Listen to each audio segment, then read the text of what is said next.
Seigneur, viens ranimer le feu que tu as mis en moi. Toi seul peux m'éclairer. Viens, Seigneur, m'ouvrir les yeux. Oh, manifeste ta présence et convainc-moi de ta puissance. Revêt-moi de ta sainteté. Soutiens-moi par ta beauté. Manifeste. Bonjour, bonjour, bonjour, bonjour. Bonjour à tous. Comment allez-vous? Par la grâce du Seigneur Jésus-Christ. Jésus-Christ. Plus le temps passe, et plus nous, les chrétiens, nous avançons dans la marche chrétienne, on reconnaît vraiment que tout n'est que grâce. C'est vraiment la grâce que Dieu nous accorde de pouvoir le connaître, de l'avoir reçu comme sauveur, mais pas seulement. Encore faut-il qu'il soit aussi notre Seigneur, c'est-à-dire celui qui domine sur notre vie. Et plus ce temps passe, où vraiment s'il domine sur notre vie, si vraiment il est notre maître, on reconnaît alors que tout n'est que grâce de Dieu. Ce n'est ni par notre force, ni par notre puissance, ni par notre sagesse, ni par notre intelligence, ce n'est que par la grâce de Dieu, par son amour, sa bonté et sa miséricorde.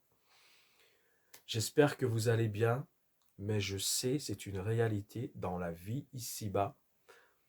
Il y a aussi des épreuves, il y a des soucis, il y a des problèmes, et je prie seulement au nom de Jésus-Christ que Dieu vienne en aide à tous ceux qui sont éprouvés, qui souffrent, qui ont mal, et qui espèrent que Dieu le répondra favorablement à leurs demandes. Que Dieu fasse grâce et qu'il vous réponde au nom de Jésus-Christ de Nazareth. Cette nouvelle vidéo s'intitule « Ce qui a été fait n'est plus à faire ». Ce qui a été fait n'est plus à faire. Pour introduire ce message, je vais lire dans l'Épître aux Galates, au chapitre 1, les versets 1 à 10. Galates 1, 6 à 10. Je m'étonne que vous vous détourniez si promptement de celui qui vous a appelé par la grâce de Christ, la grâce, comme je le disais dans mes salutations. Nous avons été appelés par la grâce de Christ pour passer à un autre évangile. Non pas qu'il y ait un autre évangile, non pas, il n'y a pas d'autre évangile. Mais il y a des gens qui vous troublent et qui veulent altérer l'évangile de Christ. Mais si nous-mêmes, si un ange du Seigneur, du ciel, si un ange du ciel, pas du Seigneur, un ange du ciel annonçait un autre évangile, s'écartant de celui que nous vous avons prêché, qu'il soit anathème. Nous l'avons précédemment dit, et je le répète à cette heure, si quelqu'un vous annonce un autre évangile que l'évangile que nous vous avons annoncé, c'est l'apôtre Paul qui le dit, par le Saint-Esprit, qu'il soit anathème. Et maintenant, est-ce la faveur des hommes que je cherche? Est-ce que je cherche à plaire aux hommes ou est-ce que je cherche à plaire à Dieu? Si je plaisais encore aux hommes, je ne serais pas serviteur de Christ. Si ce qu'il faisait, si dans le ministère que Jésus lui avait confié, il cherchait l'approbation des hommes et non l'agrément de Dieu, alors effectivement, il ne serait pas un serviteur de Christ. Et ça, c'est un appel à tous les serviteurs de Christ. Je ne parle pas de tous les chrétiens, car tous les chrétiens sont appelés à servir Christ. Mais là, je parle précisément à tous ceux qui sont réellement appelés dans des ministères. Quel que soit le ministère, les ministères où vous êtes vraiment appelés à servir, c'est-à-dire à annoncer aux autres, en fonction de l'onction et du ministère que Dieu vous a donné, vous êtes appelés à enseigner, à instruire, à former les autres. Parce que Dieu vous a qualifié pour cela et il vous a établi. Si vraiment c'est le cas, où vous êtes établi par Jésus-Christ, vous êtes formé, qualifié par Jésus-Christ pour annoncer la bonne nouvelle aux autres, les former, les instruire, prier pour eux, faire aussi des prières de délivrance, de guérison. Vous avez l'onction de Dieu pour cela, les charismes du Saint-Esprit. Alors, surtout, posez-vous toujours la question, toujours, est-ce que dans le ministère que Jésus-Christ m'a confié, je cherche à plaire vraiment à Jésus-Christ dans ce que je fais et dans la manière dont je le fais, ou est-ce que je cherche à plaire aux hommes? Car cet homme qui était authentiquement, et nous n'en doutons pas, un authentique et véritable serviteur de Dieu, il dit clairement, l'apôtre Paul, que s'il cherchait dans le ministère que Jésus lui a confié à plaire aux hommes, si c'était là sa motivation, il ne serait pas un serviteur de Jésus-Christ. Ça, c'est clair.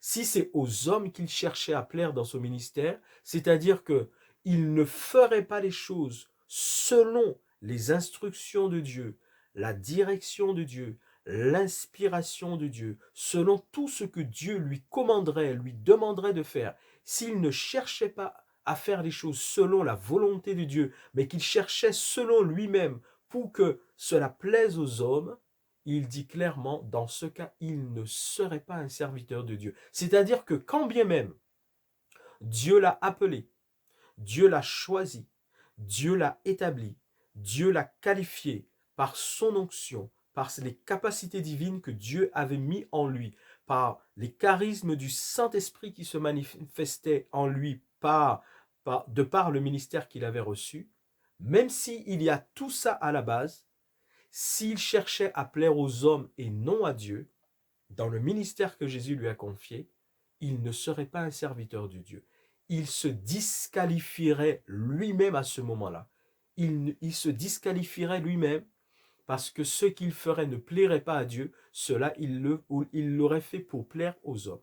Alors toute personne appelée au ministère par Jésus-Christ, je ne parle pas des personnes qui s'autoproclament, qui déclarent qu'ils sont ceci, cela, alors que Jésus ne les connaît pas en tant que tels, et Jésus leur dira, je ne vous connais pas. Je parle des personnes que Christ a vraiment établies, que Christ appelle et qu'il établit dans son Église, car il est toujours le chef suprême de son Église, il en est la tête et l'Église est son corps. Si vous êtes vraiment appelé par Jésus-Christ dans un ministère, assurez-vous toujours de chercher à plaire à celui qui vous a appelé, c'est-à-dire Jésus-Christ, et non pas aux hommes qui voudraient que vous modifieriez votre ministère pour plaire aux hommes. Faites attention à ça. Et si vous commencez à vous laisser influencer et vous commencez à modifier le ministère que Christ vous a confié dans le but de plaire aux hommes, non plus à Dieu, vous vous disqualifiez, et même si c'est Dieu qui vous a appelé au départ, vous n'êtes plus serviteur de Dieu si vous faites ça. Faites très attention. Que Dieu vous bénisse, que toutes les personnes réellement appelées au ministère par Jésus-Christ soient bénies de l'Éternel au nom du Christ Jésus, encouragés, fortifiés. Si certains se sont détournés de l'appel, revenez à l'appel de Jésus, mais surtout cherchez à plaire à Dieu et non pas aux hommes. Alors, ce qui a été fait n'est plus à faire. Souvenez-vous, à la croix de Golgotha, qu'est-ce que Jésus a dit avant de rendre l'esprit? Parce qu'il a dit au Père, Père, je te remets mon esprit. Avant de dire cela, qu'a-t-il dit? Il a dit, tout est accompli. Tout est accompli. Il a bien dit tout.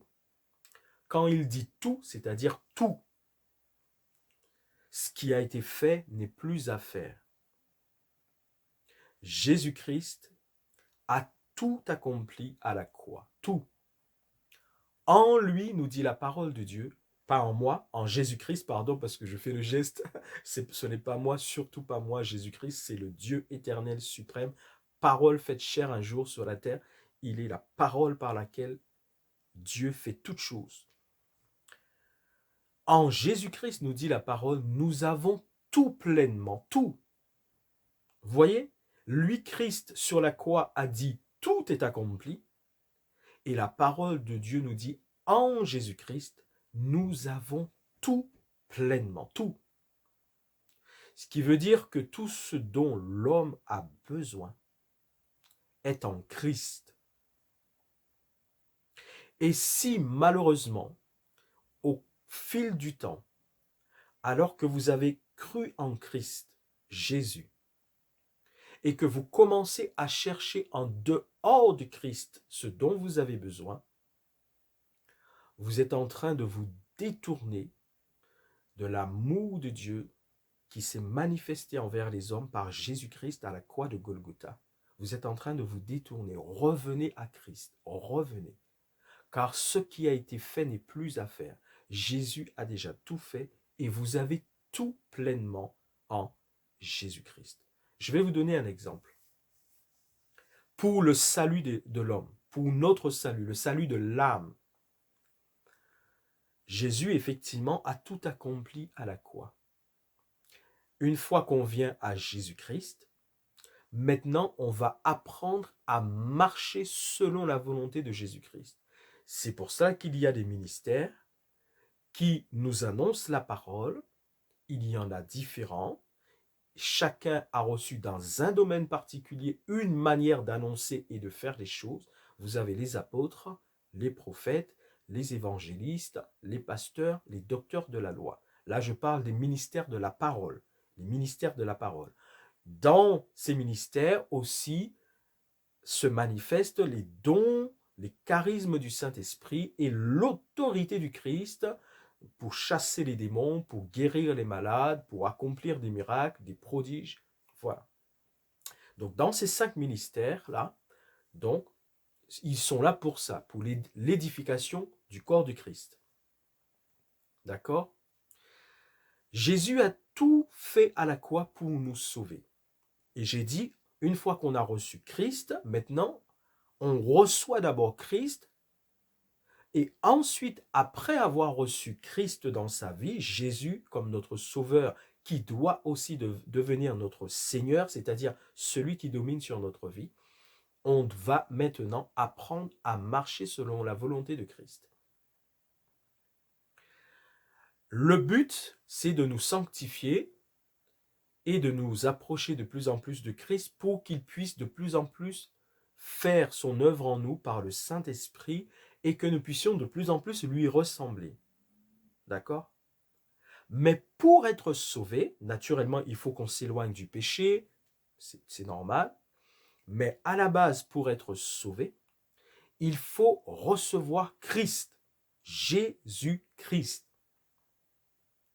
Maintenant, si on vous dit qu'en plus de recevoir Jésus-Christ, et naturellement, cela consiste à marcher dans sa volonté, dans une vie de pureté, de sainteté, de vérité, qu'on va apprendre à appliquer chaque jour dans notre vie au fil des années que Dieu nous accorde sur la terre.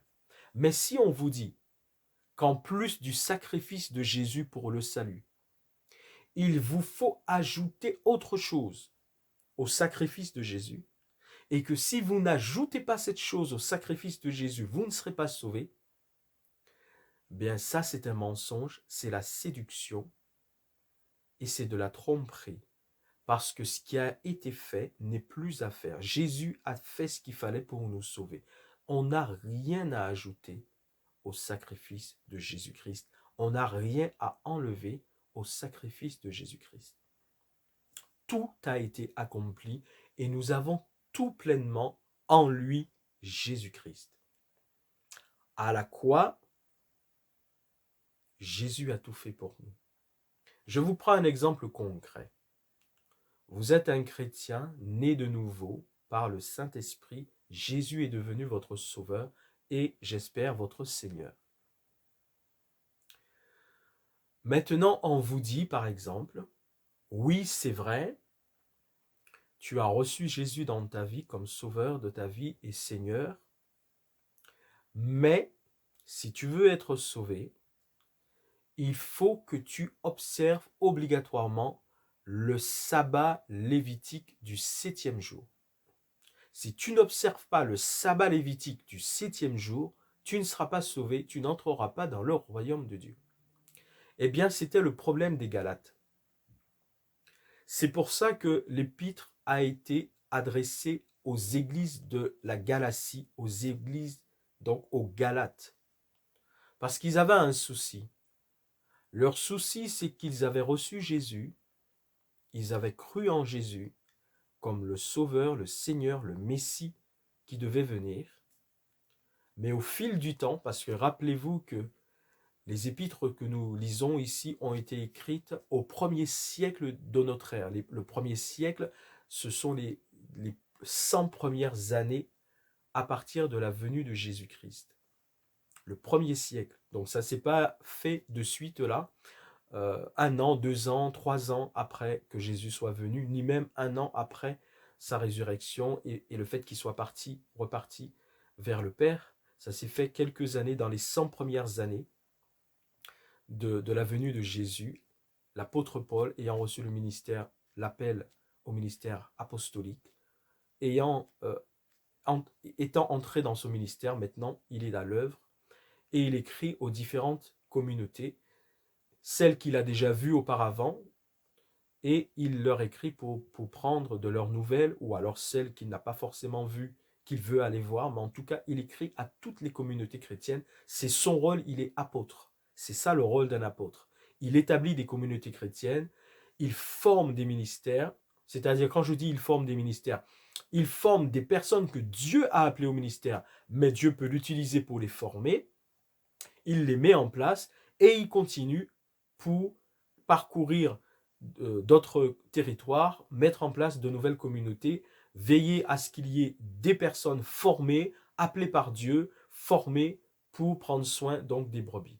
C'est son ministère, l'apôtre Paul. C'est ce qu'il faisait. Il parcourait le monde pour établir, pour annoncer la bonne nouvelle du salut en Christ, établir des communautés chrétiennes, veiller à ce qu'il y ait des serviteurs appelés de Dieu, formés, aptes à prendre soin des brebis. Et là, il constate que les chrétiens de Galate, les chrétiens de la Galatie, ils constatent que ces chrétiens ont un problème, un grand, parce qu'ils ont reçu Christ, ils croient en Christ, mais des gens sont venus les troubler. Et je lis pour vous, je vais continuer, je vais ajouter, toujours dans Galates chapitre 5, regardez. C'est pour la liberté que Christ nous a affranchis. Demeurez donc fermes et ne vous laissez pas mettre de nouveau sous le joug de la servitude. Il y a des gens qui, par ce qu'ils vous prêchent, parce qu'ils n'ont pas été appelés par Dieu et qu'ils ne sont pas formés, ils n'ont pas l'onction de l'esprit pour comprendre la parole de Dieu, car la parole de Dieu se comprend par la révélation de Dieu. Et parce qu'ils ne sont pas appelés, ils ne sont pas formés, ils n'ont pas l'approbation de Dieu, ou ça peut être des personnes appelées mais qui se sont détournées de Dieu, alors ils mettent sur les hommes des jougs et ils vous tiennent liés dans l'esclavage de choses que Jésus-Christ ne vous demande pas d'observer. Et là, c'était le cas des chrétiens, les Galates. Ces chrétiens de Galatie, ils avaient ce sérieux problème de croire en Jésus-Christ, mais on les avait troublés au point qu'ils pensaient qu'ils devaient obligatoirement, tout en ayant accepté Jésus, continuer à observer la loi lévitique, la loi de Moïse. Ne vous laissez pas mettre de nouveau sous le joug de la servitude. Enfants de Dieu, ne vous laissez pas mettre de nouveau sur le joug de la servitude. Et dans le chapitre 5 de cette introduction que je viens de lire, il était question même de circoncision, c'est-à-dire on leur faisait quoi, puisque tout ça faisait partie de la loi, on leur faisait quoi? Que vous devez vous circoncire obligatoirement, et que si vous n'étiez pas circoncis, eh bien, vous ne seriez pas sauvés, vous n'entriez n'entreriez pas dans le royaume de Dieu. Ça allait très loin. On était venu totalement perturber la foi de ces chrétiens. Et toujours dans ce chapitre 5 au verset 12, il est dit « Puissent-ils être retranchés ceux qui mettent le trouble parmi vous ?» Et il y a des enfants de Dieu comme ça, malheureusement, qui sont troublés, qui sont perturbés. Ils ne savent plus ce qu'ils doivent croire, ce qu'ils doivent suivre, ce qu'ils doivent écouter. Ils ne savent plus. Basez-vous sur ce que Christ a déjà fait pour vous. Ce qui a été fait n'est plus à faire. Une fois que la chose a été faite, elle n'est plus à faire. Naturellement, je ne parle pas dans la vie de tous les jours. Il y a des choses, par exemple, vous faites un dessin, vous avez raté votre dessin, vous pouvez recommencer votre dessin. Ça c'est possible. Mais vous verrez que dans d'autres cas, vous n'aurez pas le choix. Par exemple, vous allez à l'examen. Vous avez raté votre examen. Il y a des fois, vous aurez la possibilité de le repasser. Mais il y a d'autres fois, vous n'aurez pas la possibilité de le repasser. C'est ainsi. Mais je ne parle pas de ça. Je parle de la vie chrétienne, des choses capitales où vous avez besoin d'être ferme en Christ pour ne pas vous laisser perturber, tromper, manipuler, ou vous seriez là en tant que chrétien, mais vous n'êtes pas stable. Et c'est ce qui se passe. Il y a des chrétiens qui ne sont pas stables. Donc ils courent, ils sont perturbés, dérangés. Ils courent de communauté en communauté chrétienne. Écoutez, je vais vous raconter. Il y a une femme qui a connu Christ et qui, par cette connaissance qu'elle a eue de Christ, cette rencontre qu'elle a eue avec Jésus, elle a adhéré pour la marche chrétienne et la vie de l'Église, elle a adhéré à une communauté évangélique. Et puis plus tard, malheureusement, justement, elle s'est laissée perturber et elle s'est laissée convaincre que même si elle a reçu Jésus dans sa vie, c'est quelqu'un que j'ai connu réellement, ça s'est passé dans une communauté, église évangélique, assemblée de Dieu où j'étais, parce que ça se passe aux Antilles, je ne suis plus aux Antilles, voilà, ça se passait aux Antilles. Donc cette femme, c'est elle qui a donné ce témoignage. Elle a connu Christ, elle était dans une communauté évangélique, et puis plus tard, elle s'est laissée perturber, tromper, et on lui a fait croire que pour être sauvée, même si elle avait reçu Jésus dans sa vie, il fallait qu'elle observe le sabbat lévitique du 7e jour. Dans le calendrier hébraïque juif, le 7e jour, c'est le samedi.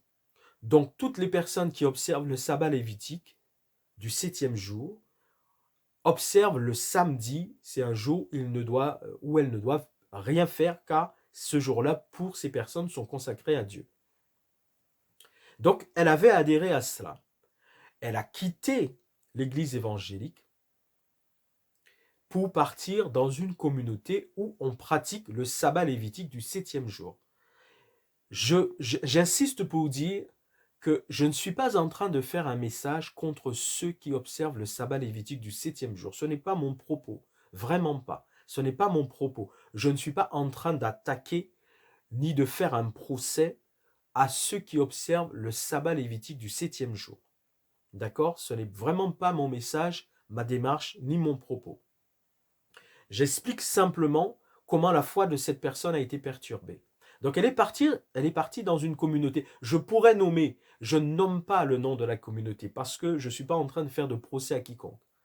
Donc elle est partie dans une communauté où on observe le sabbat lévitique du 7e jour. Et une fois arrivé dans cette communauté, on lui a aussi fait comprendre que le baptême, là où Christ dit « celui qui croira et sera baptisé sera sauvé », la personne qui croit à Jésus, si elle veut marcher avec Jésus, un jour forcément, si elle comprend que Jésus lui demande de se faire baptiser, qui est un acte d'obéissance, où elle se soumet à Christ pour s'identifier à Christ dans la mort de Jésus et dans la résurrection de Jésus, elle demande le baptême. On lui a fait comprendre que le baptême qu'elle avait pris, cet engagement qu'elle avait pris à suivre Jésus, Mais dans ce baptême qu'elle avait pris chez les évangéliques, ce baptême n'était pas du tout agréé de Dieu et que ce baptême était nul. Et qu'il fallait donc reprendre un baptême maintenant dans cette communauté où on observe le sabbat lévitique du 7e jour, là où elle était partie désormais. Là, elle va s'y soumettre et elle va donc prendre à nouveau le baptême. Écoutez, c'est elle qui donne ce témoignage. Donc le baptême biblique consiste à être plongé dans l'eau, immergé, baptizo qui veut dire immergé, consiste à être plongé pour ensuite sortir de l'eau. On s'identifie vraiment à la mort en Christ, on est donc immergé, on est plongé et cela représente qu'on meurt à nous-mêmes et qu'on s'identifie à la mort de Jésus-Christ. Et ensuite on sort de l'eau, cela signifie qu'on renaît avec Christ et on s'identifie à la résurrection de Christ.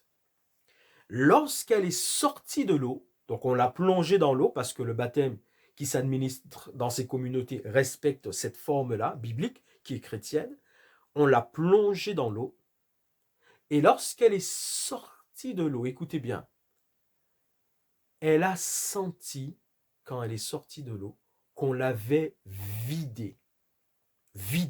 Elle a senti qu'elle est devenue vide, c'est-à-dire qu'elle a senti que la vie de Dieu est sortie d'elle. La vie de Dieu l'a quittée. L'Esprit de Dieu l'a quittée. Elle a senti ça vraiment. Elle a senti qu'en sortant de l'eau, c'est comme si elle avait perdu la bénédiction que Christ lui avait donnée la première fois où elle avait rencontré Jésus dans sa vie. Elle avait adhéré à une communauté évangélique. Elle avait pris le baptême aussi dans cette communauté. Elle avait reçu la vie de Christ en recevant Christ tout simplement dans sa vie. Ce n'est pas le baptême. C'est lorsqu'elle avait reçu Jésus comme sauveur et seigneur de sa vie.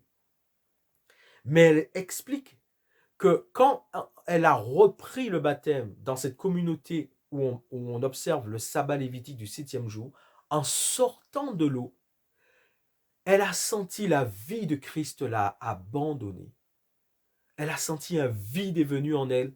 On l'avait vidée. Et cette vie de Jésus qu'elle avait reçue précédemment, l'a quittée, l'a abandonnée. Elle n'avait plus la vie de Dieu en elle, la vie de Christ, c'est-à-dire la nouvelle naissance qu'elle avait connue. Elle a senti que tout ça l'a abandonnée. Vous voyez? Parce elle s'était laissée tromper en croyant qu'aujourd'hui, même en ayant reçu Jésus, il faut continuer à observer le sabbat lévitique du 7e jour. Comme elle s'était laissée tromper, elle a quitté la communauté évangélique où elle avait déjà pris un baptême, elle marchait avec Jésus. Elle est partie dans cette communauté où on pratique le sabbat lévitique du 7e jour. Elle a repris le baptême, mais en sortant de l'eau, elle a senti qu'elle a perdu la vie de Dieu. Elle s'est sentie vide. Elle sentait plus la vie de Jésus en elle. Vous voyez ce qui s'est passé? Et ce qui s'est passé, heureusement pour elle, je ne dis pas ça par rapport à la communauté où elle était partie, je ne dis pas ça pour cette communauté. Je dis heureusement pour elle par la vie de Christ qu'elle a retrouvée. C'est surtout ça. Heureusement pour elle, elle est revenue vers les évangéliques. Elle a demandé à Dieu pardon pour cet égarement et elle a repris le baptême. Elle s'est repentie, elle a demandé à Jésus pardon de s'être trompée et elle a repris le baptême. Et Dieu permet que les témoignages des uns servent aux autres. Et peut-être que c'est le cas d'une personne ici. On vous a trompé, Jésus a tout accompli à la croix pour vous, mais on vous fait croire par exemple qu'il vous faut observer le sabbat lévitique du 7e jour que Moïse avait reçu, et que si vous n'observez pas, vous n'êtes pas le peuple de Dieu, vous n'êtes pas dans la voie du salut, vous ne serez pas sauvés, votre foi chrétienne est perturbée, vous ne savez plus quoi croire et ce qu'il faut faire. Je vous le redis, ce qui a été fait n'est plus à faire. Jésus-Christ a tout accompli à la croix. C'est en lui que vous avez tout pleinement. Lorsque vous recevez Jésus dans votre vie, il a dit tout a été accompli. Toutes les choses, les lois, les cérémonies, les faits, tout ce qu'il fallait observer de manière euh, euh, matérielle et tout cela a été accompli par Jésus et c'est en lui, une fois que vous l'avez reçu, que vous observez ces choses. Car ça devient spirituel désormais. Christ est notre Pâque. Il est devenu votre Pâque, notre Pâque. C'est lui qui nous libère du péché et qui nous donne la vie éternelle et la vie en abondance. Une fois que vous avez reçu Jésus, ce qu'il vous faut apprendre à faire, c'est à marcher selon les lois de Jésus, c'est-à-dire à marcher dans la vérité. Vous ne devez plus mentir ni pratiquer le mensonge. À marcher dans la sainteté, vous ne pouvez plus vivre dans la débauche, dans la fornication. Vous ne pouvez plus avoir des relations sexuelles libres. Vous devez être marié avec un homme si vous êtes une femme, avec une femme si vous êtes un homme, pour respecter l'institution de la loi divine. Vous devez faire des choses dans la vérité, dans la sincérité. Vous devez avoir une vie qui plaît à Dieu. C'est ça qu'il faut. C'est ça qu'il faut. C'est-à-dire, maintenant, vous devez vivre la vie chrétienne. Et ça, vous allez apprendre à le faire petit à petit au cours de votre marche chrétienne. Ça ira en fonction, ça ne se passe pas de la même manière pour tout le monde. Il y a ceux qui comprendront plus vite et qui seront aptes à accepter et à observer plus rapidement ce que Dieu exige. Et d'autres prendront plus de temps. Ça, c'est ça qui va faire la différence. C'est le fait de chercher maintenant à conformer votre vie à la volonté de Dieu. Mais vous n'avez rien à ajouter à ce que Jésus a déjà fait pour votre salut. Votre salut est en Christ. Il l'a déjà accompli et vous avez tout pleinement en lui. Ce qui a été fait n'est plus à faire. Ne vous laissez pas tromper concernant votre salut en croyant que vous devez vous faire circoncire pour être sauvé, que vous devez observer le sabbat lévitique du 7e jour, que, je ne sais pas moi, si vous nous... Alors, concernant la dîme et les offrandes, par exemple, si vous devez donner la dîme et les offrandes, parce que ça, même dans le Nouveau Testament, on le trouve, c'est un principe de fonctionnement que Dieu a donné pour que son Église puisse fonctionner aux besoins, par rapport aux besoins financiers. Ce principe demeure. Mais la dîme, à la base, c'est 10% de nos revenus. Si on vous fait croire qu'il faut donner plus de 10%, vous voyez, on sort du principe de ce que Dieu veut. Là, maintenant, vous avez la liberté. Vous voulez donner plus, ça, c'est votre liberté. C'est votre relation avec Dieu. Mais il ne faut pas qu'on vous l'impose comme une loi où on vous dirait, dans cette communauté où nous sommes, ce n'est pas 10%, c'est 15% ou c'est 20%. Et on vous ferait croire que si vous ne donnez pas les 15% ou les 20%, vous ne serez pas sauvé. Vous voyez, c'est dans ce sens-là. Faites attention. On a une base qui est 10%. Mais si on vous fait croire qu'il faut donner absolument 15 ou 20% pour que vous puissiez plaire à Dieu, là, vous n'êtes plus dans la liberté de Christ et dans le fait d'observer la loi divine. Faites attention. Faites très attention. Et c'est pour ça que beaucoup de personnes sont perturbées dans leur foi chrétienne et certaines finissent par abandonner parce que on les manipule. Par exemple, le pardon. Dieu nous demande de pardonner. Dans la prière sacerdotale, la prière dominicale, la prière dominicale, où les apôtres ont demandé à Jésus de leur apprendre à prier. Et Jésus dit, dans la prière, dans tout ce qu'il dit, Père, pardonne-nous nos offenses comme nous aussi nous pardonnons à ceux qui nous ont offensés. Et il dit bien, si vous ne pardonnez pas aux hommes leurs offenses, votre Père qui est dans les cieux ne vous pardonnera pas non plus. Eh bien, par exemple, dans le domaine du pardon, s'il y a quelque chose pour laquelle vous devriez demander pardon et vous l'avez fait, si c'est quelqu'un que vous avez offensé, et vous avez été sincère et vous avez fait la démarche, déjà vous vous êtes repenti devant Dieu, car la première démarche c'est déjà de demander à Dieu pardon. C'est la première. Ensuite, vous êtes aussi allé vers la personne pour lui demander pardon sincèrement. Alors ça peut se faire de différentes manières.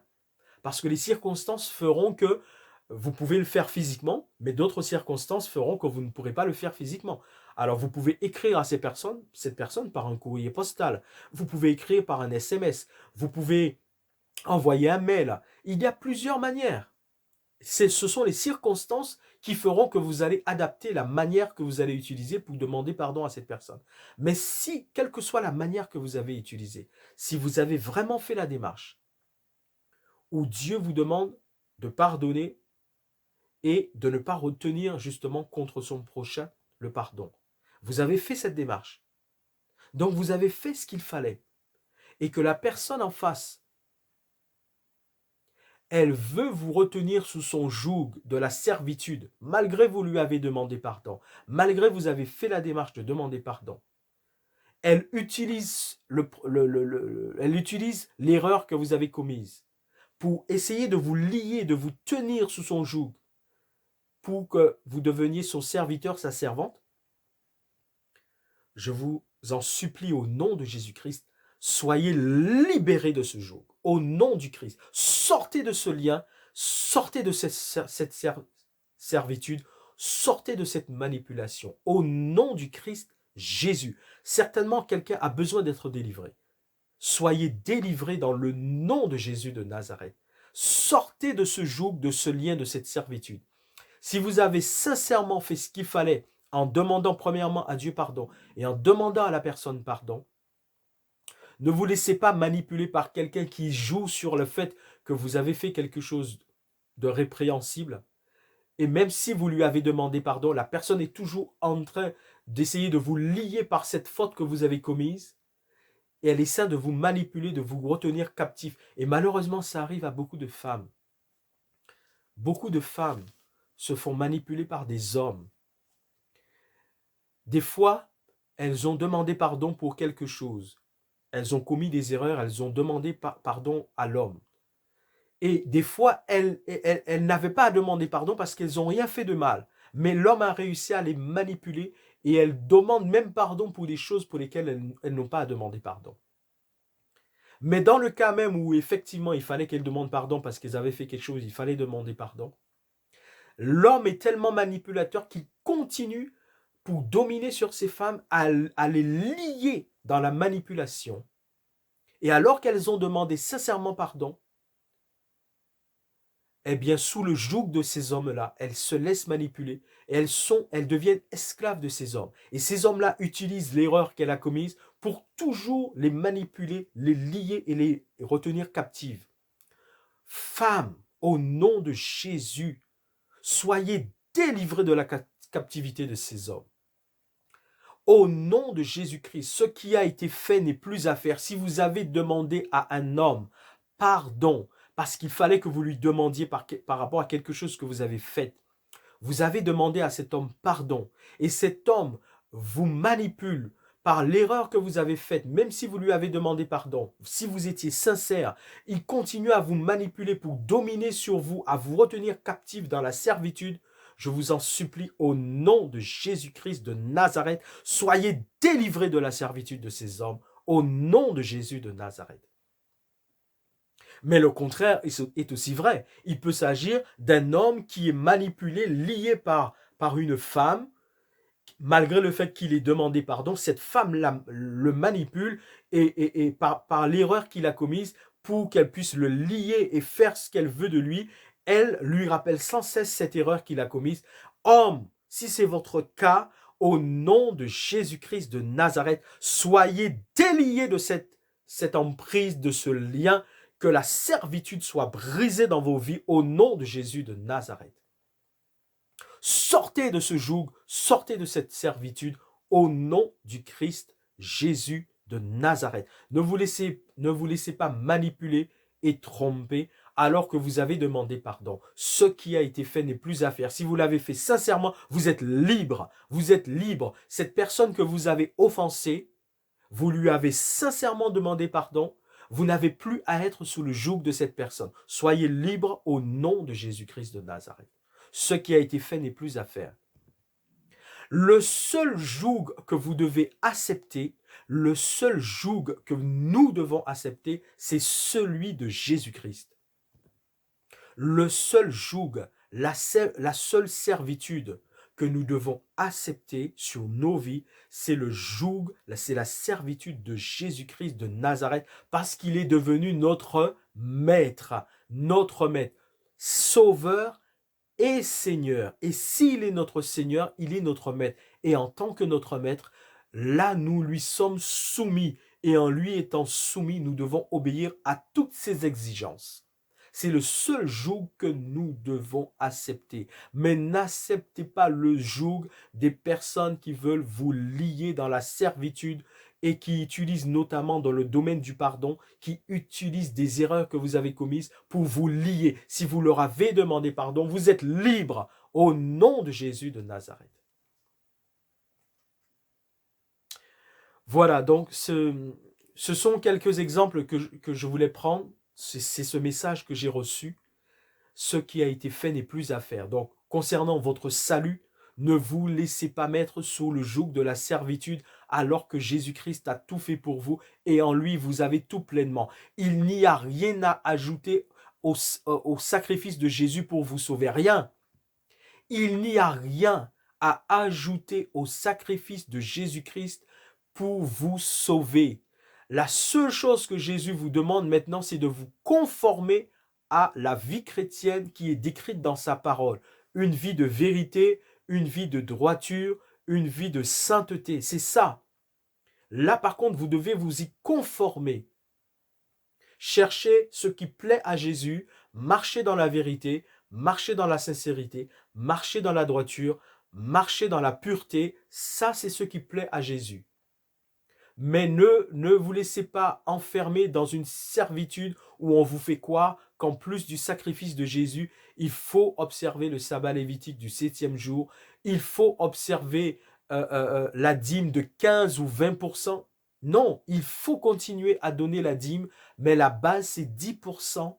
C'est la base biblique, elle est de 10%. Vous donnez plus si vous le souhaitez. Ça, c'est votre relation avec Dieu. Mais si on vous impose un pourcentage, là, c'est différent. C'est une servitude qui ne vient pas de Jésus. On vous fait croire que malgré le fait que vous avez pardonné, que vous avez demandé pardon, que vous avez sincèrement demandé pardon, on vous fait croire que par rapport à cette erreur, vous devez être esclave de la personne que vous avez offensée. C'est un mensonge. Sortez de cette servitude au nom de Jésus-Christ de Nazareth. Ce qui a été fait n'est plus à faire. Ce qui a été fait n'est plus à faire.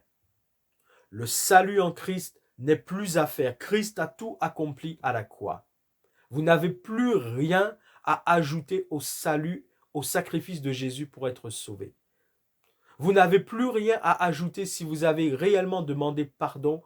Vous n'avez plus rien à ajouter pour continuer à devoir quelque chose à la personne. Par contre, il y a des cas, par exemple, si vous devez rembourser quelque chose, il faudra le rembourser. Il y a des cas, certains cas, où vous allez devoir rembourser à la personne. Là, les détails comme ça, oui, c'est important. Il y a des cas. Mais si vous n'avez rien à rembourser à la personne, vous ne devez rien à la personne, vous avez demandé pardon, vous avez demandé pardon, sortez de la servitude et du joug de ces personnes qui veulent vous lier au nom de Jésus-Christ de Nazareth. Je m'arrête là, il y aurait plein d'exemples à donner, mais je m'arrête là. Rappelez-vous de cela. Et dans vos prières personnelles, demandez à Dieu de vous montrer tout ce qui a déjà été fait et qui ne sera plus fait. Demandez-le. Quand vous priez, Seigneur, montre-moi les choses qui ont déjà été faites et qui ne sont plus à faire.